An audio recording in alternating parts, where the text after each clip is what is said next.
نحمده ونصلي على رسوله الكريم أما بعد فأعوذ بالله السميع العليم من الشيطان الرجيم بسم الله الرحمن الرحيم إن الله يحب المقسطين صدق الله العظيم۔ اللہ رب العزت نے قرآن پاک کی اس آیت مبارکہ کے اندر ارشاد فرمایا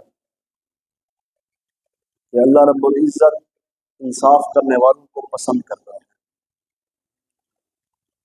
عدل انصاف اللہ کو اتنا پسند ہے، نبی علیہ السلام نے فرمایا انصاف کرنے والا شخص کل قیامت کے دن انبیاء کی جماعت میں کھڑا ہوگا۔ جہاں نبیوں کی جماعت کھڑی ہوگی، انصاف کرنے والا حکمران اللہ اس کو وہاں پر کھڑا کرے گا، لوگوں کو پتہ چل جائے گا کہ یہ شخص حکمران تھا اور انصاف کرنے والا تھا۔ ایک اور مقام پر اللہ فرماتے ہیں اعدلوا هو اقرب للتقوی، انصاف کرو یہ تقوی کے قریب والا عمل ہے، مطلب اللہ کو پسندیدہ عمل ہے۔ واللہ خبیر بما تعملون، جو تم عمل کرتے ہو اللہ اس کو خوب جانتا ہے۔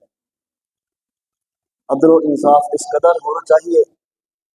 نبی علیہ السلام کے پاس نا سیدنا اسامہ رضی اللہ تعالیٰ عنہ، اسامہ بن زید، جو زید حضور صلی اللہ علیہ وسلم کے منہ بولے بیٹے تھے، اور اسامہ ان کا بیٹا تھا۔ اللہ کے نبی کو بہت ہی ان سے محبت تھی۔ سارے لوگ آئے کہ آپ ایک عورت کی سفارش کر دیں نبی علیہ السلام کو۔ تو آقا کریم علیہ السلام نے فرمایا اے اسامہ کیسی باتیں کرتے ہو، اگر اس مقام پر فاطمہ بنت محمد صلی اللہ علیہ وسلم بھی ہوتی تو میں ان کا بھی ہاتھ کاٹ دیتا۔ یہ ہے انصاف۔ انصاف اللہ کو پسند ہے۔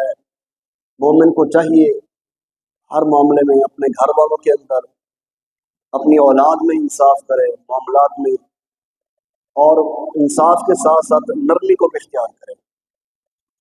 نبی علیہ السلام نے فرمایا اللہ رب العزت خود بھی نرمی کرنے والے ہیں اور نرمی کو پسند بھی کرتے ہیں، اور جو چیز نرمی پہ اللہ عطا کرتا ہے وہ سختی میں عطا نہیں کرتا۔ اس لیے نرم مزاج بن جائیں، نرمی اختیار کرنے والے بن جائیں، اور یہ دونوں عمل اللہ کو اتنا پسند ہے، اللہ نے ایسے اعمال والے شخص کے لیے جنت کی گارنٹی عطا فرمائی ہے۔